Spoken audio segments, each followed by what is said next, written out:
Kathleen Kennedy stunned as Skeleton Crew fails to chart anywhere on streaming ratings. So we're going to dive deep into this subject again. So welcome back to Views with Hughes, Culture and News. This is Jerome Hughes. Now let's go ahead and get right into it. So as you all know, Star Wars Skeleton Crew, the show that this time didn't really have much to involve Kathleen Kennedy in it, it's over. It's done. The season finale is out, but here's the thing. Not a lot of people are actually buzzing about it.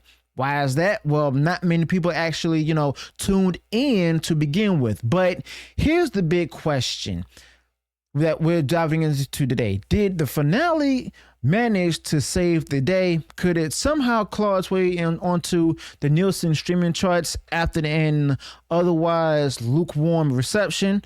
Yeah, we're definitely going to go ahead and break down all of this for you, the good, the bad, and the what in the world were they thinking about moments about Skeleton Crew as well, and Kathleen Kennedy's role. So be sure to go ahead and stick around. And also, before you jump in, don't forget to smash the like button. And if you're new here, be sure to subscribe to the channel, click the bell notification, so that way you'll be notified of future uploads and updates. Your support here makes all the difference, and I really do mean that as from the bottom of my heart. Now, built as a kid-focused Star Wars adventure, Skeleton Crew has been compared to classics like The Goonies and even Stranger Things, okay? Now, it also follows a group of kids who find themselves lost in a galaxy far, far away, facing pirates, Jedi wannabes, and plenty of more dilemmas.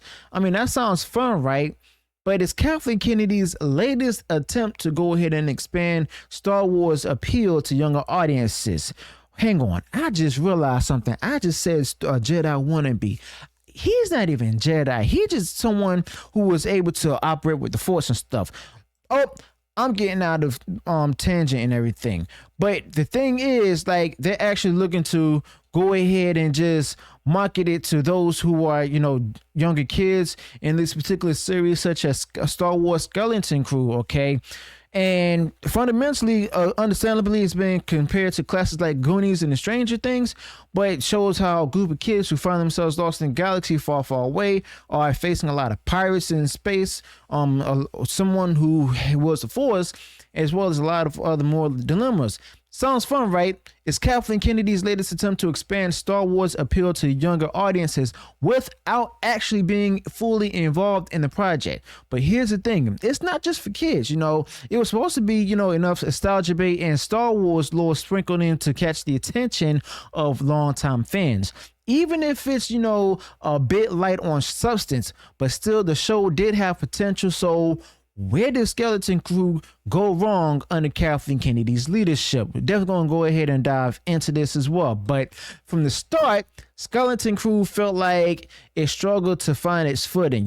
Ratings weren't stellar and the discussions online were muted, basically. And it's a shame because there were moments in the series that simply or genuinely worked. And this is basically becoming a recurring theme under Kathleen Kennedy's management of Lucasfilm. Okay, but that's no surprise right there. For instance, the main kids in the story, Wim, Lady LaForge, and the motley crew, they each had arcs that made sense within the story's framework itself.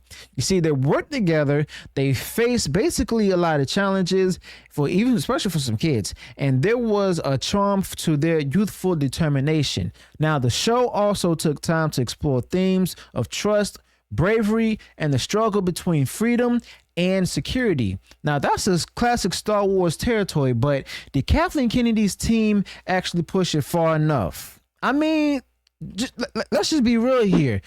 A few shining moments can't save an entire series when the overall execution feels off. Now, by the time the finale of Skeleton Crew rolled around, many viewers had already jumped ship, or even before that. That's a troubling sign for Kathleen Kennedy's vision for the franchise itself.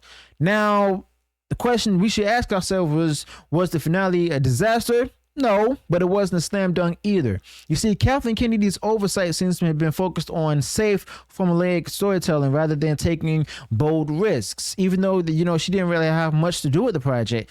But Basically, this is a quick recap for those who missed it. The kids' parents finally showed up, but instead of taking charge, the adults were say less, let's say less than heroic. The kids end up being the real heroes, using their wits, their bravery to go ahead and outmaneuver pirates to solve big problems and to send out a distress signal to the galaxy far away. Now, it all accumulates in a rescue mission complete with X-wings that's actually flying in to go ahead and save the day. Now, this might have been, Kathleen Kennedy's attempt to go ahead and tie nostalgia into some new storytelling, but it didn't actually resonate.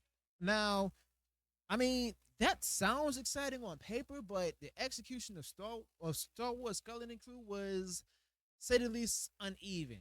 Take the pacing, for example. The finale tried to do too much at once. There were heartfelt moments, chaotic action scenes, and attempts at tying up loose ends. But I mean, instead of feeling like a grand conclusion, it just felt rushed and disjointed. Now, does Kathleen Kennedy bear responsibility for this? Well, fans seem to think so. I mean, she's the one that's the head of Lucasfilm. And then there were characters. The characters themselves, like Wim's father, for example.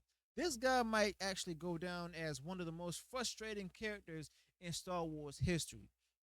Now, he spent most of the series just basically worrying, dithering, and even generally being useless. Even in the finale, when he finally gets a chance to step up, it's too late. Too little, too late. Now, did Kathleen Kennedy's team underestimate the importance of relatable adult characters? Perhaps. But on the flip side, the kids actually shone. They each had a role to play, and their arcs felt satisfying. Even Lady LaForge, as we like to call her, have had her moment in the spotlight. The show respected its younger audience by giving them basically all the genuine stakes and the challenges to overcome. But credit is where credit is due. And that's on the part of Jon Favreau. You see, Skeleton Crew delivered for its target demographic, but was it enough to save Kathleen Kennedy's legacy? Highly doubtful. But let's be honest. One highlight that's worth mentioning: the revelation that the city's supervisor um, was connected to the Emperor Palpatine. It was subtle, almost too subtle, but fans who caught the clues got a thrill out of seeing those threads tied back to the larger Star Wars lore. But unfortunately, I mean, it's the kind of detail that's easy to miss, and that's part of the problem with Kathleen Kennedy's era of Star Wars, or as we call it, Disney Star Wars. You see, these breadcrumbs might please diehard fans of it, but they don't make up for the larger issues themselves, okay? So, did the finale actually save Skeleton Crew? The short answer is no. You see, the series as a whole just didn't have enough momentum to make a big splash. That's not to say that it was all bad. Now, there were enjoyable moments, especially for younger viewers or those looking for a lighter Star Wars experience. But Kathleen Kennedy's vision didn't seem to connect with audiences on a broader scale. All right. And that right there is not surprising at all. But if you're someone who's been burned by the franchise's missteps and recent bad choices, Skeleton Crew doesn't do enough to actually rekindle the magic. It's like watching someone play with the toy X-wing the wrong way. I mean, yeah, it's still an X-wing, but it doesn't feel the same. And unfortunately, that's a sentiment often tied to Kathleen Kennedy's leadership itself. Okay, kind of like actually making like having someone to do the sound effects for lightsabers and stuff, and they still can't get it right. But here's the bigger question: what exactly does Skeleton Crew say about the state of Star Wars? I mean, it's clear the franchise is at a crossroads. Shows like The Mandalorian started strong, but struggled to go ahead and maintain that momentum. Skeleton Crew aimed for something fresh and fun, but didn't really capture the broad audience. Even nostalgia fueled moments like the X-Wing rescue felt hollow when the story around them doesn't resonate. You see, is this a reflection of Kathleen Kennedy's approach to Star Wars, especially under Disney Star Wars? Now, if Lucasfilm wanted to keep Star Wars alive, they need to rethink their approach. The galaxy far, far away has always been about more than lightsabers and space battles. It's about hope, adventure, and characters you can root for. But right now, under Kathleen Kennedy and her leadership, I mean, it seems like the magic has already slipped away.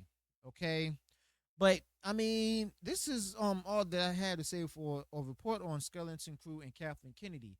Now, if you watched it, let me know your thoughts about this in the comments. Did the finale actually work for you? Do you think the show has a place in the Star Wars pantheon, or is it destined to be forgotten? How exactly do you feel? What do you think about Kathleen Kennedy's role in shaping the franchise itself? Let me know your thoughts about this in the comments below. Also, be sure to include any additional thoughts or comments you might have in this particular topic. If you enjoy what was shared in this video, go ahead and smash the like button, share the video far and wide across social media. And if you haven't done so already, you enjoyed all the content that I put out there, go ahead, subscribe to the channel. Click the bell notification so that way you'll be notified of future uploads and updates. So then, peace.